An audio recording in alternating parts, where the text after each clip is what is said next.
Michael Murphy, Lindsey, Tuer, Peppler. Peppler. Pepper, Tuer, Get used to Peppler. it. Are you Peppler now? Peppler. Peppler now. Yeah. I stalked you on your honeymoon.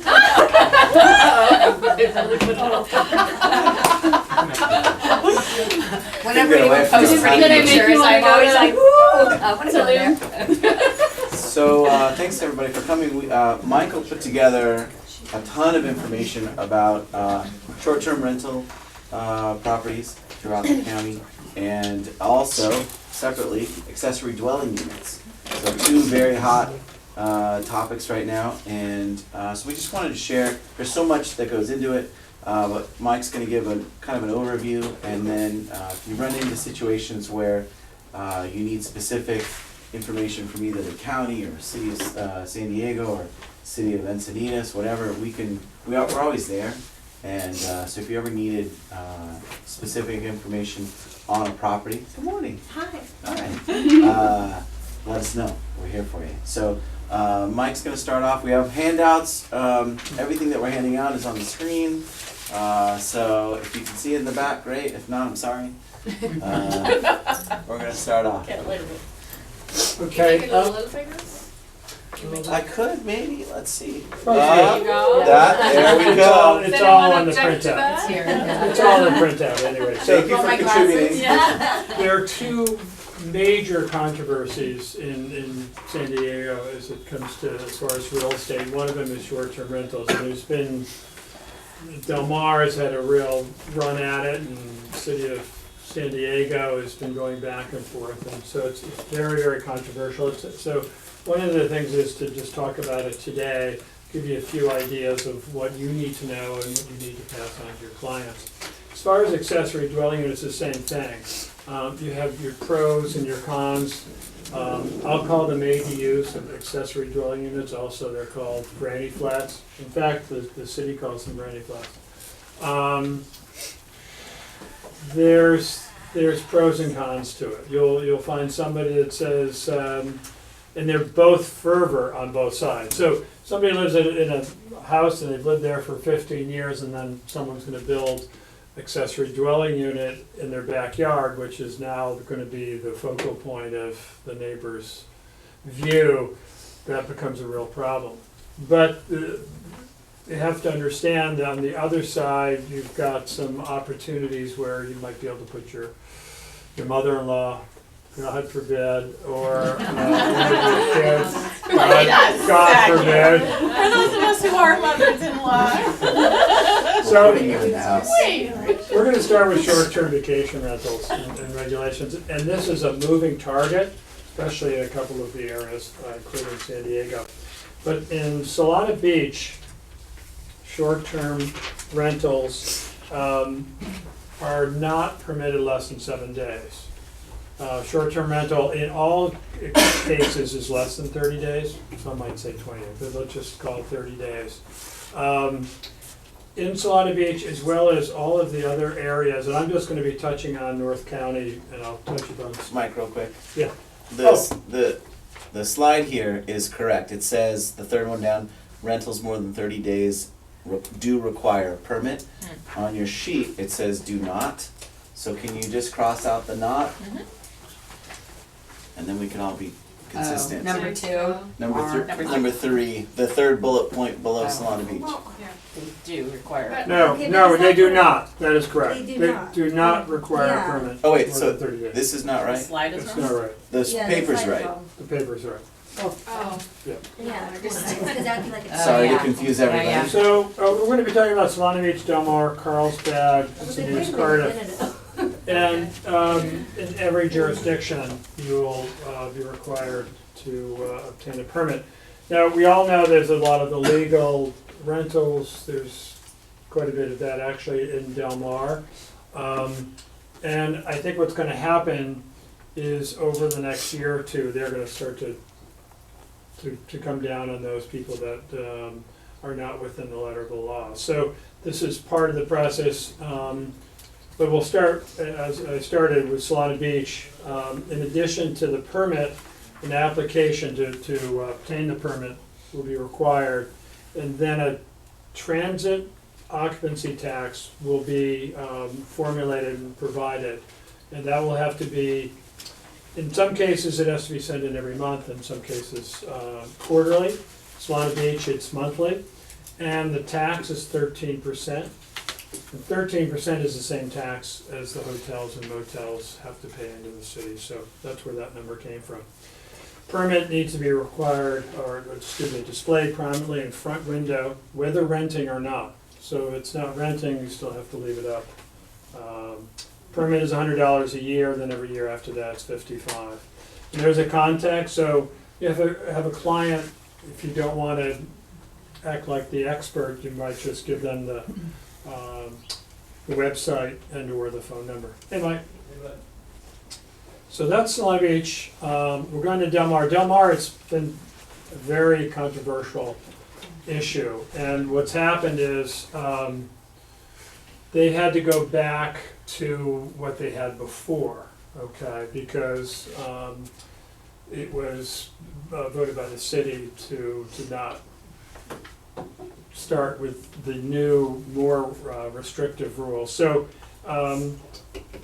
and I called the short-term rentals STVR, short-term vacation rentals. And there was a proposal made by Del Mar to the Coastal Commission, and that's what was challenged, and that was about a year ago. And the things that have stayed, so everything that they had before is now, or what they were going to add have been rescinded. So some of the things that will stay the same is that you can only have a short-term vacation rental in 2 areas in Del Mar. And if you, this is a 2-sided map, and if you look at VC, which is visitor commercial, and RC, residential commercial, you can hardly find them. I mean, you look over here on this map, you can locate them. Those are the only areas today that are legal to rent, which is kind of Which ones? VC. and RC? See VC right here. It's this little area. Where's VC? What's allowed again? Short-term rental No, I know, but which, when you say VC and RC. So, that's it. It's easier to look at on the That's other really side. very small area. Yeah, very small. Yeah, it is. Oh, there. so, but is it true, isn't it not true that certain homes are grandfathered in and Yes. whatnot, because we have those properties? Yes. Yeah. So, let's see, VC, visitor commercial. I think that's, you know where Wavecrest is? Does anyone know what Yeah. Wavecrest timeshare? Yeah. It's right on the beach, right next to Powerhouse Park. Yeah. That's in that area. And that is one of the areas where you can. Is that what those gray things are? That's Wavecrest? That's That's already 15th time Street. sheet. Yeah. It's right next to Yeah. the park. Yeah. Are you So- talking about a timeshare, which is there at the, Wavecrest is Wavecrest. the timeshare, and that Across is from an the area post that. office and down. So getting back to the grandfather clause, in April of 2016, the city of Del Mar they wanted to enact a whole new set of rules. And that's what was challenged by the Coastal Commission, and that's what was denied, actually. And they have to come up with a new plan, I think within another year. And it has to be dramatically different than what was proposed. So it's gonna look a lot different if you're involved. And I've heard different things. Tracy Weaver is one of my contacts, because he's He goes always. to everything. He goes to He knows everything. he lives in Del Mar, and he's had short-term rentals for a long time. He is the one that came to me initially. So basically, if you were renting short-term, which is less than 30 days, prior to, because short-term rentals less than 7 days are not allowed in Del Mar. They, but less than 30 days, it is allowed if you were doing it prior to April 2016. And that's also outside of these 2 areas, the VC and the RC areas. So now that may change when they finally come back and say, okay, this is what we're gonna do. But for the time being, those that were renting prior can still do it. You can't legally do it now, and you will have to get a permit, you won't be able to get a permit, so it won't be legal to rent anywhere in Del Mar except for those two areas moving forward, unless they change it, when they change the rules, so.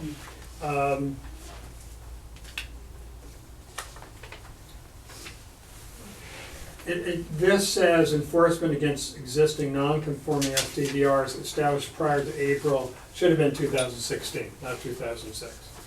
So it was temporarily delayed. So this is the forbearance period, so if you're out of sync with the rental laws and you're in Del Mar, you have time to get that squared away, get a permit if you don't have a permit. So they are gonna start to crack down, that's one of the reasons that, going through this, hi, come on in. So what's the reasoning? What's that? What's the reasoning they're going through all this all over again? There's a lot of complaints from residents about noise being the biggest factor, people coming in and parking on lawns and not caring. Del Mar doesn't really have a very good enforcement. I know they're out there, but it's not. Carlsbad actually has an enforcement arm that's that's controlling short-term if there's issues. And I'll get to that in just a second. Is this like the first time they're tracking down on all this? I only been in California for 3 years, so that's the reason I'm asking. No, they've been looking at this for a long time, and it's been an issue. It's come up many times where, there's a party until 3 o'clock in the morning, and someone has an $8 million house on the beach. It conflicts.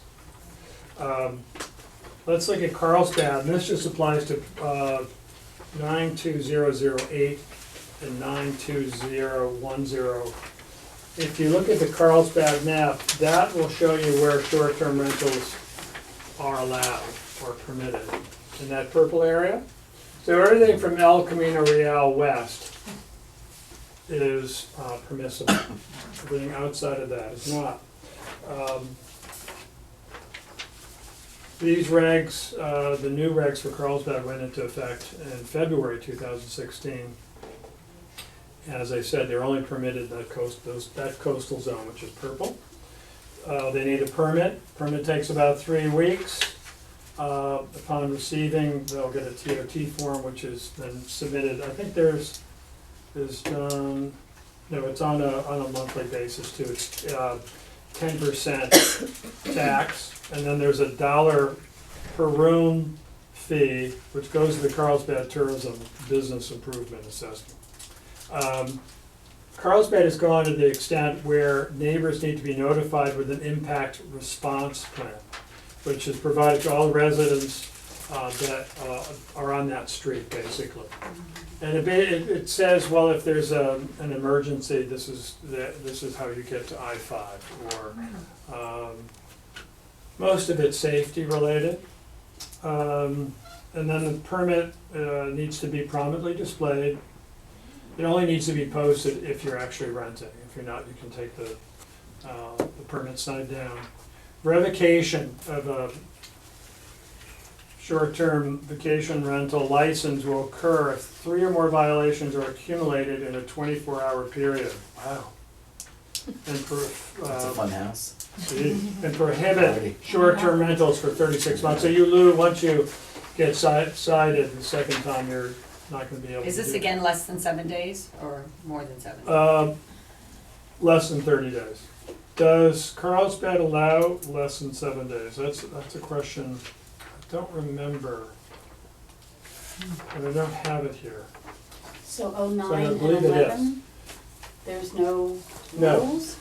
No, They're it's just not not permissible. permissible. It's only permissible in the purple area, which is called the coastal zone. Okay. Again, there's a good website, good phone number. They're pretty helpful, but they are cracking down. There's actually a department in Carlsbad that's going around checking for permits and checking to see if you've paid your TOT, if you've got a permit. So, And then, yes, There is, now the question of being member of Airbnb doesn't work anymore.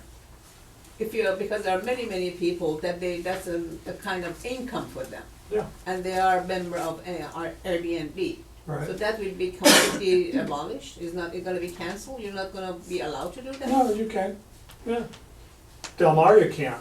You can't less than 7 days, unless you're Airbnb, but less. You can still be Yeah. on Airbnb, but you have to have to say 30 You have days to be or- within the time So- periods the yeah. city allows, Right, right, not less than 7 days. right. You can rent it out through whichever Correct. agency you want to use. So, yeah, you but- still can, Carlsbad, Solana Beach, Encinitas, City of San Diego, County of San Diego, you can still do Airbnb. And that's controversy, but, and that's not gonna be probably resolved for another year or two. Encinitas and Cardiff is on the back page. For Encinitas and Cardiff, short-term rentals are only permitted single-family residences and duplexes. So if you have a condo, you can't. You need to apply for a permit, same thing, TOT, transit occupancy tax. 2% of the 10% of the tax goes to sand replacement, which I found interesting. Yeah. But they're a little bit more specific, and they require a site plan, floor plan, proof of ownership. So if you wanted to do it, if you were a property manager, you'd have to have a letter that signed by the owner allowing you to do short-term rentals. Off-street parking, which applies to Encinitas and Cardiff and not the other cities. And number of parking spaces required are specified in the approved permit. So they'll tell you how many parking spaces when you get the permit. But basically, the parking spaces have to be a minimum of 9.5 by 17 feet, which means no compact. You can't say, okay, I've got 2 parking spaces for compact cars, that won't work. It has to be minimum 9.5 by 17. Yeah, we don't have to talk about the exemption letter. So as far as occupancy, for the permit, it's based on 2 occupants per bedroom. So in the case of, if you have a 3-bedroom house, that's 2 occupants per bedroom plus 1. So you can have 7 occupants legally, which we know is kind of silly. I'm going to an Airbnb on Saturday, and I think it allows 7. I think there's 15 of us. Oh my gosh, Who's counting? who's counting? They don't know about the 4. You're being recorded now, you know? They don't know about the 4 dogs, so let's just. No, Yeah. they actually Plus? plus, but they do allow dogs. You're like the Rebel. worst kind. I'm the poster child That's why he's doing for all the this problem. research. Yeah, right, where can I go? You're on camera, Mike. Oh shoot! Edit that part. Edit that, just kidding. Only 1 short-term rental allowed within a dwelling. Accessory units cannot be rented out, and that's true of anywhere in the county of San Diego. You cannot rent out your accessory unit. Short term. So you, Short-term, so you could move to your accessory unit and rent out your house, yeah, but not the other way yes, around. correct, that's correct. Registration fee is $150, which is the same as renewal. And there's a good website, phone number for those 2 areas. Now, as far as the city of San Diego, I'm not sure where part of my report went, so I'm just gonna tell you a few things. This has been really controversial, and it's gone in and out of the council. There are approximately 6,000 vacation rentals in the city of San Diego, so just to give you an idea. You need a TOT, transfer occupancy registration. You also need a form called the Tourism Marketing District Assessment. It's basically, you need to fill those forms out to get the permit. Once you get the permit approved, the TOT in City of Encinitas is in the City of San Diego is 10.5%. And what happened was this, the council has replaced the new short-term rental law, it just passed, in August of 2018. So they spent 2 or 3 years putting new rules together, laws. And there was such negative feedback that they said, well, wait a minute, we apparently what we tried to do is it's not working for the populace. So they've rescinded the law, and now they're back to where they were prior to. You can have Airbnb. You have to have a permit. You have to pay a TOT. So it's just like all the other cities. They were going to become much more stringent, and they decided to back off. And they also have the right, that being the council, to come back with a different plan within a year, I believe, and it has to be dramatically different for the council to review it. What they were trying to do was only allow short-term rentals for primary residences. So it had to be your house, it couldn't be an investor. So they were trying to cut off that investor market for short-term rentals. And you could only rent it for 6 months of the year. In addition, you had to also included a 3-night minimum for coastal and downtown areas. I don't know how they determined that. So Airbnb would be, and I believe there's Airbnb that has a lawsuit. And that's probably one of the reasons it was changed or overruled. So in that case, three-night minimum, I think Airbnb, I think the average is, I could be wrong, but I thought it was around 2 or 3 nights. So, any questions on short-term rentals? So Airbnb is a big force here. They're stepping up to the plate, and they're really pushing it. And they have a lot of money. They're like ARP or the NRA. I mean, they're going to be fighting for it. So, in some cases, it works well for our clients, and in other cases, it's a nightmare. I mean, but your clients should know if they're having problems. Just file a complaint. They have to go out, even if they don't have an arm that polices it in itself. If there's a code enforcement, they'll take care of it, and they'll make certain requirements for that homeowner. Okay, so now we're going to talk about accessory dwelling units, and this is huge. You're either really for it or really against it. And as I said, like, I have a client that I work with. She has a home in Del Mar, and someone's building an accessory dwelling unit in their backyard, which is her backyard, and that's the side of the ocean. Is now it's not, it won't block the view, but it's there, and so there's a little bit more noise, more activity. And Are there no view restrictions for the? Well, you can only have a two-story, and it can't be more than 24 feet. So the same thing would apply. If you don't have a view easement in place, then there's no restriction for someone's view that you might be in the way of. Let's see. There it is. Okay.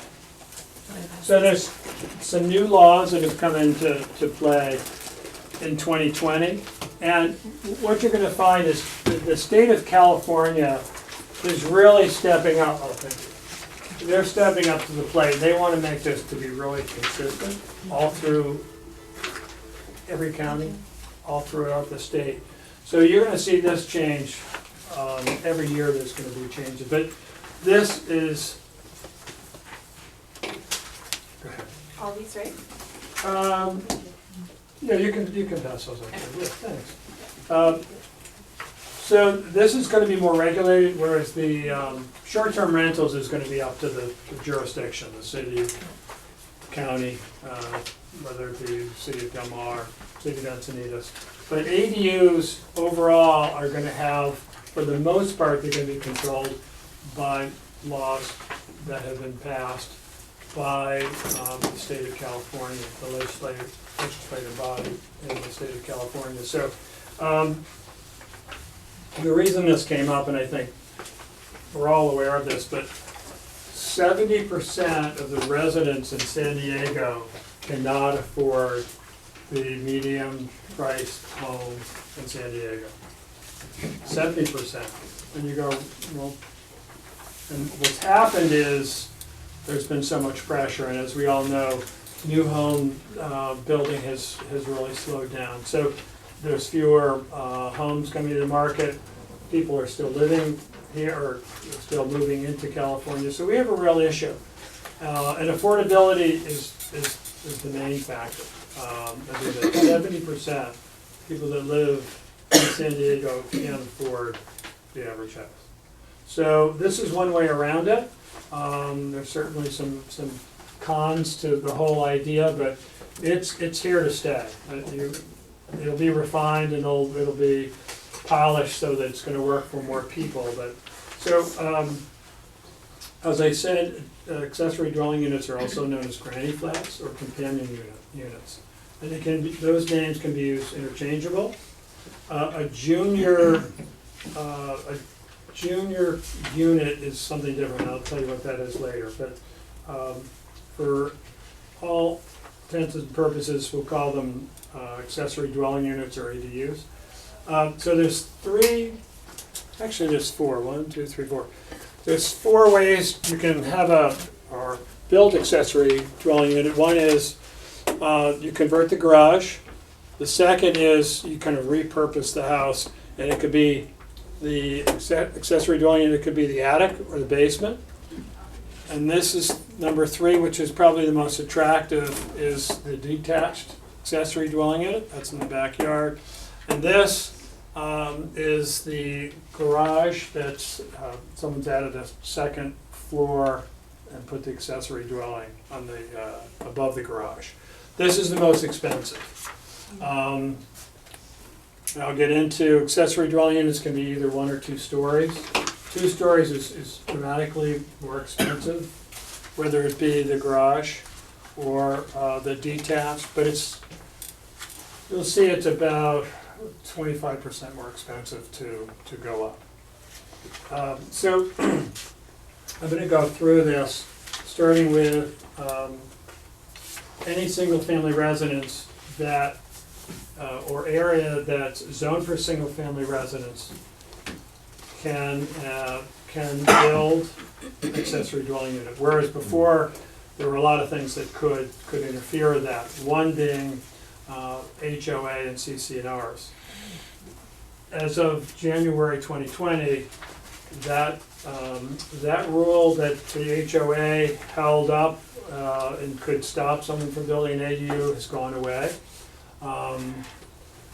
The zoning of every city in San Diego has to be changed because of this. So for the next year, they're going to be building or adding new rules and regulations. But the county, or excuse me, the state of California has determined that every property is single-family residence. If you qualify, in other words, if you stay within the setback, you can have an accessory dwelling unit.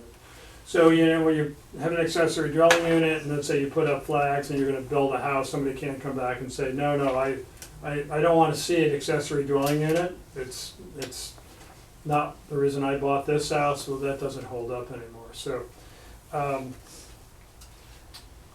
accessory dwelling unit cannot be sold separately. I think we all know that. It has to be an illegal lot. It can't be sold separately. Lot has to be free of code violations. That's obvious. The attached accessory dwelling unit cannot exceed 50% of the primary residence, up to 1,200 square feet. So it says here, for example, if your existing house is 2,400 square feet, the attached ADU cannot exceed 1,200 square feet size. Well, actually, that's somewhat true, but the municipality, whether the city, the county, the city, they have to allow you, as long as you're within the setbacks, to build, I believe, for 1 bedroom, 850 square feet. So even if they change, you know, complex changes the HOA, and it says you can build an ADU, but it can't be more than 500. Well, that doesn't hold up anymore. It can be 850 square feet for 1 bedroom and 1,000 square feet for 2 bedrooms. Does that make sense?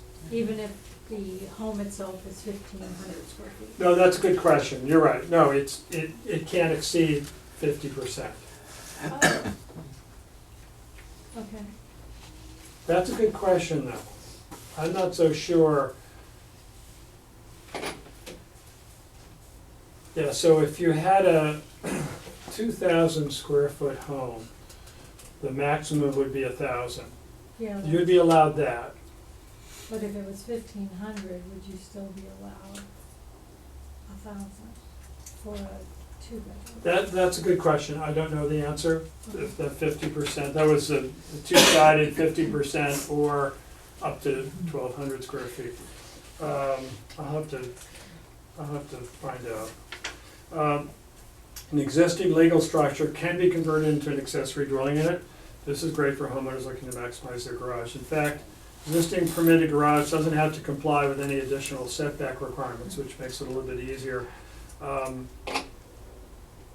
Says fees must be proportional to the structure being built. San Diego just passed a waiver of development and impact fees. And actually, it's not 17,000, it's 14,000. So the city and the county have waived development fees, $14,000 if you want to build an accessory dwelling unit. I think that's good till 2023. So there's a time limit there.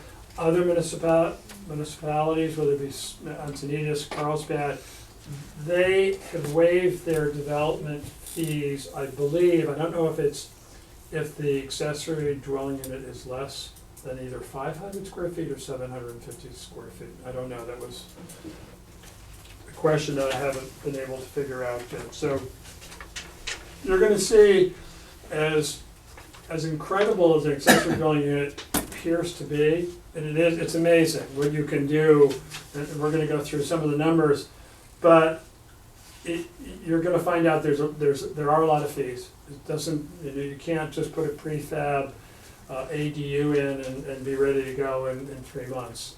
And I'll tell you, what I heard today was the prefab and those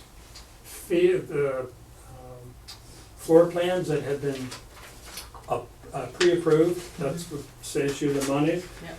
What's happened with those is they've been over-engineered. So if you, and the only two municipalities is the County of San Diego and the City of Encinitas have pre-approved floor plans. But as I said, they're over-engineered so that if you want to modify in any way, maybe, your mother needs a wheelchair and so you need an ADAU ramp, you almost have to start over again. It doesn't allow for modification. So it might seem like it's a great deal in terms of financially, because you can get like a railroad car, and they're selling those, Yeah. and they'll drop it off, and you can have one in your house or in your backyard for I think it's $100,000, and you have to build a kitchen. The problem is you don't have a lot of flexibility. So I don't. And the other thing is, and we'll talk about resale in just a second. Short-term rentals are not allowed in the ADU, which I've said. Both primary and ADU are rentable because owner occupancy is not a requirement. That just changed this year. In any area of San Diego, if you go to the next page and it says, I guess it's going to take it off. Which page, is it? Skip Yeah. page? Well, let's go. So, before January 1, there were certain areas, Carlsbad, Encinitas, you either had to live in the ADU or you had to live in the primary, and that's been taken off the books as of January 1st of this year. Setbacks, one here is no setback requirement when converting an existing structure like a garage. An ADU attached to the primary residence must comply with the required main building setbacks. Number 3, 2-story ADUs can encroach on the rear and side setbacks, which is really interesting. So, To what degree? right up to the, That's a a lot. lot. Right up to the property Wow. line? Wow. and That's then terrible it for says, a neighbor. and then it says there are no requirements for Don't how ask far. moving over the fence. There are no requirements for how far an ADU has to be from the main dwelling. My understanding is that's what I wrote down from what I read, but there may be some changes to that. In the city of San Diego, there are none. I mean, you can go up to 1 inch. But I believe the closest you can be, like in Carlsbad, this is why you really have to contact a consultant. I'll give you the name and a number of somebody who's fabulous. It has to be 6 to 10 feet from the house, wherever the accessory dwelling is built in those two cities. As far as parking requirements for accessory dwelling units, a new ADU shall provide 0.5 parking spaces per bedroom. These spaces may be provided as tandem parking, can be located in the driveway. So you will have to deal with parking, no matter where you build it, whatever part of San Diego you are. If you live within a half mile of public transit, you do not have a parking requirement. You also don't have a parking requirement if you live in a historic district. And also no requirement if the accessory dwelling is part of the existing primary, if it's like the attic or the basement. So some benefits to being close to a bus station or train station, trolley station. Further down,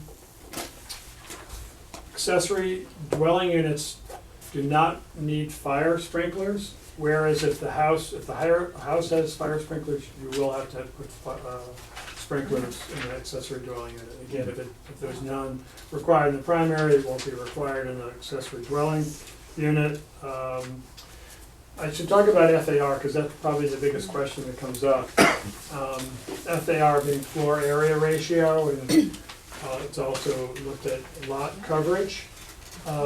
You do have to stay within the FAR, whatever it might be, and there's a couple of exceptions when the city looks at, let's say Del Mar doesn't include the garage. What's the city that doesn't include in the square footage of the house? Can't remember, right? Is it Del Mar? But they do add it in. So Solana Beach doesn't have the garage. okay, they will when they are looking at accessory dwelling units. So, so you're going to lose, maybe 400 or 600 feet that's going to be added back into the square footage to determine how big you can build the ADU. So that's something to keep in mind. What else about FAR? Second, something changed. I don't remember now, but maybe it'll come to me. Setbacks now are 4 feet on the side and 4 feet in the rear. It used to be whatever setback, and normal, I think normal is probably 10 feet in the rear, and I think 7 or 8 on the side. Now it's 4 feet, no matter where you are in the city of San Diego. So that's a big change. And as far, I think I mentioned about HOAs, they have to allow ADUs. So a lot of the CCNRs are going to have to be changed over time to reflect that. So if you're in the coastal zone, we've seen the Carlsbad coastal zone, but if you live in Del Mar or any area, I'm going to just say within 2 miles, you're going to have to go through the coastal commission to get their or to when you apply the plans, to get them reviewed. It's going to take about 6 months. It's going to cost about $17,000 for coastal permit. So just keep that in mind. What's interesting about, or in terms of numbers, if you have, let's say, 2,000 square foot home, and you decide to build, let's say, a 500 square foot ADU, the value, let's not take Del Mar, let's take North Park. I think the value of homes today is around 500 per square foot. to build an accessory dwelling unit, it's about 300. It's actually between 220 and 350 to build an accessory dwelling unit. So figure 300. The value after you've built it, the value from the 300 that it costs to build and the 500 that North Park is being viewed at, price per square foot, you've already made $200 per square foot. And I went, I have an appraiser, and I said, well, so if the value of your home, let's say your ADU went up, increased the value of your home 300,000. Can you, how is that going to, because this is just coming up, I mean, assessors don't even know what to do. So would it include the full value? So if the increased value is up $200,000, is that $200,000 that you can go to sell your house at? And I'm being told no. Like right now, assessors are saying they're going to give you 50% of the value. Does that make sense? So if you build the $300 per square foot and the value price per square foot is 500, that's 200. And let's say 200 times 2,000, what's that, $400,000 increase? So, but that's, according to sources that I've talked to, they're going to evaluate the property at about 50%, not 100%. So, whatever you read or what your clients might read, that's what they're gonna see as pie in the sky. I won't say it's not a great opportunity, but it's not quite what you are gonna read. Now there is a. Could you run through that math problem again? Okay. please? Yeah, maybe I should write it down.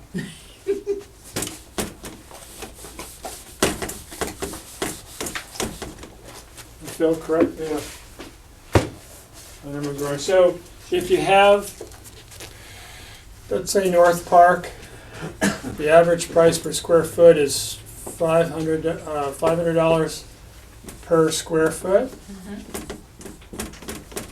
And what's that? Yeah. And you're going to build, let's say, 1,000 square foot ADU. So the cost to build 1,000 square foot is $300. Is $300,000. No, It's $300 a square foot. Is It's $300,000. $300,000. Okay. So that's what it's going to cost to build. So you've added 1,000 square feet, $100, that's 500,000. Yeah. Oops. So the value, just from building the ADU, is you've already made 200,000. So the question is it really 200,000? And the appraisers right now are saying we don't look at it that way. So maybe this is worst case. They're looking at, and I'm not sure why. I mean, it has plumbing and kitchen and has everything. But right now, because it's so new, they're not sure how to evaluate it. But they're evaluating at 50%. So instead of really the value going up 200,000, would just be 100,000. But the benefit is rental. I mean, you could have your mother live there, you could have your kids, and not increase your income, rental income. But let's say the average rent is $2,000 a month. Yeah, that's $24,000 a year. It's $240,000 over 10 years. Yeah. It's a lot of money in addition to the value that you get from building the accessory dwelling unit. I think I have a timeline. Oh no, here's third page, talk about ADUs, fees. And they're approximately 5,000 to 7,000. Most of the cost of the fees in the process is going to be the architect, the designer. So that's going to cost, I think they say it's going to be about $25,000 for an architect to put together plans, which will have to be which will be a requirement to get to the city in order to build. get You the can't permit. use a designer, you have to You use can. that, oh, Oh, okay, yeah, yeah. because they're a lot less. So building, where it says ADU cost to build, building costs can run between $200 to $350 per square foot. Garage conversion is the cheapest way to convert space into an ADU. Single story is cheaper, and going to 2 stories can add $50 per square foot. And then I have San Diego offers free pre-approved housing plans for ADUs, which I mentioned. I think they have 6 options, and the city of Encinitas has 6 options. They're the only 2, nobody else has pre-approved. County standard ADU building plans can be found online and I have a website. It's also in the printout that I gave to you. Yeah, this one right here. So, the wealth of knowledge. As far as ADU timeline, design takes usually 4 to 6 weeks, and permitting takes another 3 months. So there's 4 months right there, just the design phase. Garage conversion takes the less amount of time, 5 months. The standalone usually takes about 7 months. That's to build, in addition to the design and the permit. So you're really looking at a year. And then larger ADUs, a year, and then you have to add the time it takes to get a permit. So figure a year and a half. New regulations for ADUs in 2020. A couple of them I already mentioned, but all new construction, all new ADUs have to be net zero electricity. So whatever electricity you generate or use, you need to generate through solar panels. According to this source, they're saying that it would be about $7,500 for a solar panel for an accessory dwelling unit. So So you'd have to put them on the home as well? Or just the ADU? you have to just put it on the ADU. Okay. Yeah. That's a good question, because that's a good question. Any new building, you might be aware, any new building as of January 1st of this year has to have solar panels. So So the home's existing now if the home's existing, you just have to have solar panels on the ADU. on the ADU. There's also a thing called Title 24, and I won't go into that. It's calculations that you'll have to pay for an engineer to do when you're planning your accessory dwelling unit, but it's just important to know that's just an extra fee. So that's a little bit about accessory dwelling units. It's a great opportunity for somebody that, you know, wants to retire and build a structure that's actually gonna make money just by building it, and then being able to live there and have some tax write-offs. Rental income is something that is just hard to find right now, but obviously the flip side to that is you're gonna find, you know, structures that are in places that taking up backyards, but you know, there's pros and cons, and I think it's pretty exciting, and we have a real housing problem, and I think that this is one way around it. Maybe it's not the best, but you know, if we can find a better way, build more houses, make it more affordable, you know, this is a rage. I mean, this is huge. I think trying to think of the number of accessory dwelling units. I know the permits went up like in the city of San Diego like 200% in 1 year. So you're gonna see this thing grow and grow. There are a number of companies that are in the business. There's a consultant that I've used, it's called Maxable Space, and she's fabulous. Her name is Susan Pfefferman. And What's the last name? Pfefferman. F-E-F-F-E-R-M-A-N. And there's so many things, so many components to this that I would strongly recommend it. It's $299 for a consultation. And she'll go through everything. She'll spend 2 hours, ask all the questions that you want. And she'll look at, where you want to build. She'll go to the city, she'll get specific information, because every jurisdiction's a little bit different. So her name is, as I said, Susan Pfefferman. And she'll actually call you back if you call her. Wow. I didn't say she'd pick up, I just said she'd call you back. 619-733-9037. It'd be a great source if you have somebody, this is a great way to sell a property. Somebody had, never even thought about, investing in real estate other than their primary, to buy a property and then be able to rent it out. It's some great opportunities, but she'll go through that. And she's not Pollyanna. She'll say, look, the assessor is gonna tell you it's not worth the full value that you've put into it, but for right now, figure at least 50%, and 5 years from now, it might be 100% value increase from building an ADU. So, but understand, when you build an ADU, you have to build a structure, you have to build a, Parking. well, parking has to be considered, but you have to have a basement, you have to have a foundation, you have to, everything has to be plumbed in. You don't need a new, most cases you don't need a new water meter, as long as it doesn't exceed. In most, what's that? The AC? Yeah. If you have septic, it's a little bit different issue, but that's, most of us, I don't know if many people work with properties with septic, but that has some other rules. So you'll have to. Because septic's built on the number of bedrooms. Bedrooms. Right, That's right, not baths, but the number of Yeah. bedrooms. right. So you need to look at that. And she can be very helpful. She'll point you in the right direction. So she's a great source. So any questions, accessory dwelling units?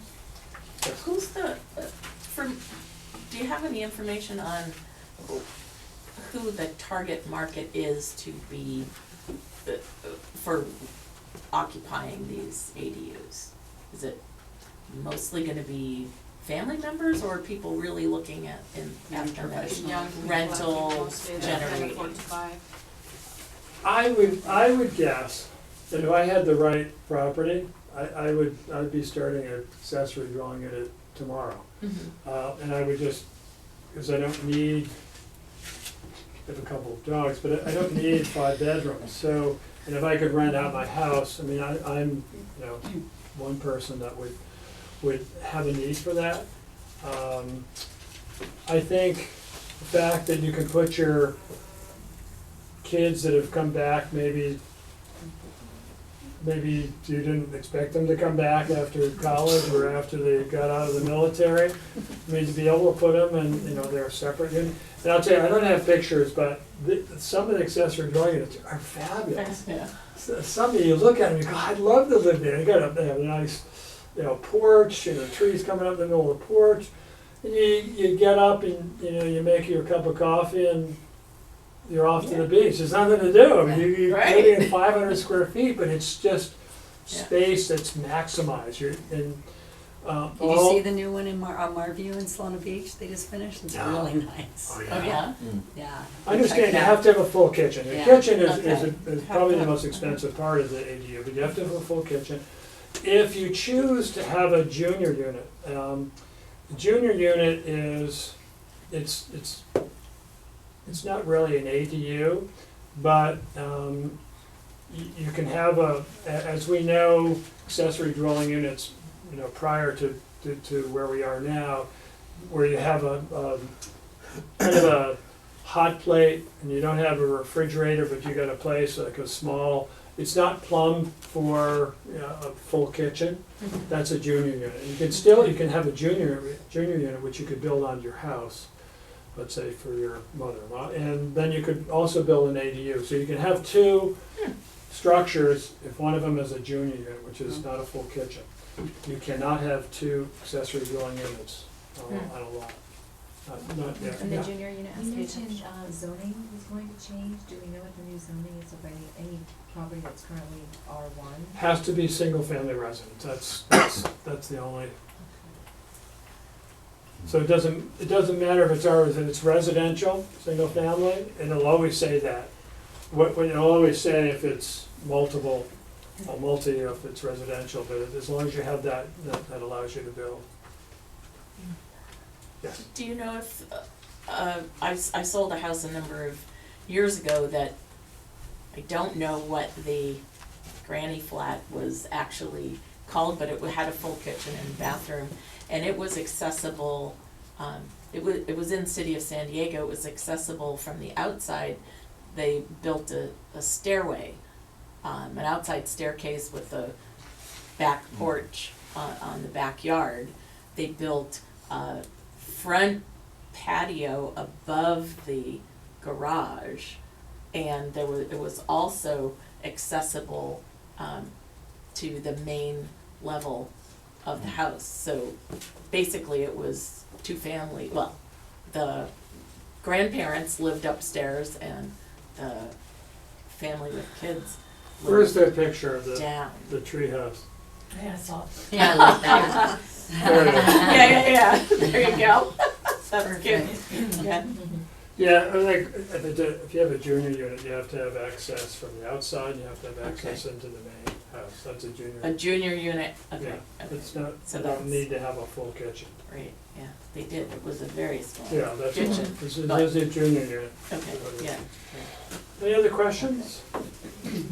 Lindsay, you have any? Yeah, I just wanted to mention, our pitch meetings, because we would love to see more CPP agents there. There's several of them, so you kinda can pick and choose what works for you, but I just wanna make sure you all knew about each one of them. So Mondays is the Del Mar pitch, that's still at Hotel Indigo, that might change soon, so we'll let you know. At 4 o'clock, so there's that one's a private one, so it's just realtors only. Also Tuesday mornings from Rancho Santa Fe is our Rancho Santa Fe pitch, that's 9 AM at the Bistro right in the Village, another great one, just realtors only at that one. And then of course there's the SDAR one in Solana Beach, that's Tuesdays at 9:30, so for whatever reason you couldn't make it at 9 in Rancho, you have the Solana Beach one, that's at the SDAR Service Center. And then there's also the NSDCAR one, Tuesdays at 11 AM, that's at Devontae in the Del Mar Highlands Shopping Center up by Sinopolis, at 11 o'clock. So lots to choose from, they're all kind of geared around the 702 tour. Also, if you happen to have a property that's in like Cardiff, Carlsbad, and Encinitas, there's a private pitch meeting that they started last year. Our counterpart started it at the Union, and that's Tuesdays at 4 o'clock. So after our caravan, you can shoot over to the Union, get some food, drinks, all that good stuff, and kind of network with some agents that primarily work that area. So depending if you have a buyer or happen to get a listing or something like that, that'd be a great avenue to pitch it. And then they have their board meetings as well, but that's kind of more the private one. So we plan to have a lot more guest speakers this year, because people have, mentioned that that's really helpful to have. So I think our first one's next week in Del Mar. So we'll let you know about that coming up, but yes, keep those in mind. Hopefully we'll see more of you there. And then also wanted to just mention our TV show that we're related to. So if you have a listing, you want to feature it on the show, it's called San Diego's Hot Properties. It is a stream show on Facebook, but what's great is it's not live. So you go and you film on Tuesday afternoons to this in studio in Sereno Valley. Have your quick 5-6 minute interview. The show host interviews you. You're talking all about the property. You're kind of helping sell it, talking about the lifestyle there and getting buyers to show an interest, in that property. And then you get a copy of your segment next day typically. So you have that video to use. And then the show is actually streamed on Wednesday evenings at 8 p.m. through their Facebook page. So you can set up a watch party for your following to watch the show. And again, it's not live, so some people get a little wigged out with live, What's the cost? Free. No obligation or anything to use the sponsors. It's just another value add to you. And your sellers typically like that. But the main thing too is you have that video content. So that's where you can use it to reach out to your sphere. You can use it on social media ads, Facebook ads. Brandon's great with social media here. I can help you. Just let me know. It's just another way to use that content. And if you are wanting to sign up at any point, you have a listing that you want to feature.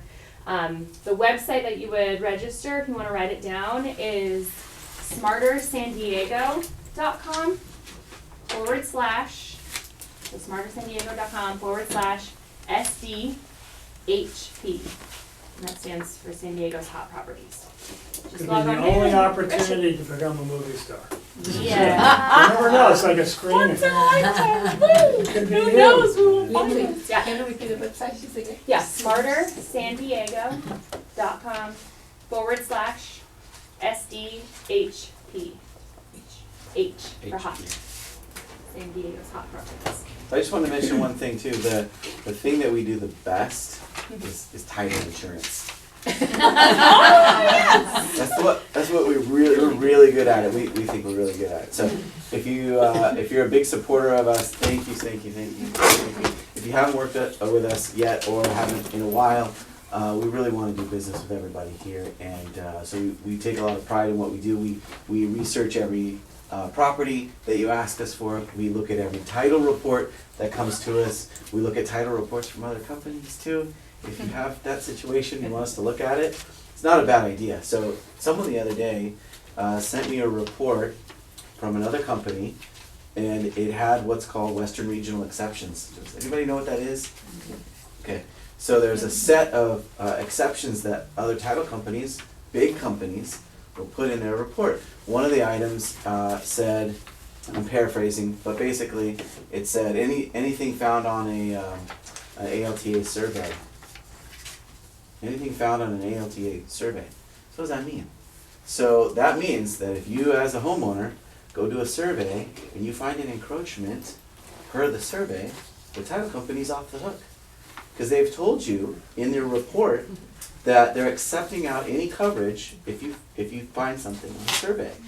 That is huge. That is huge. They are saying we are not responsible for anything that you find in a survey. Well, that's a huge What's thing. Title IV? Exactly. Well, that's part of it, right? Is fences and encroachments, Yeah. and so we don't do that in our reports. And yeah, exactly.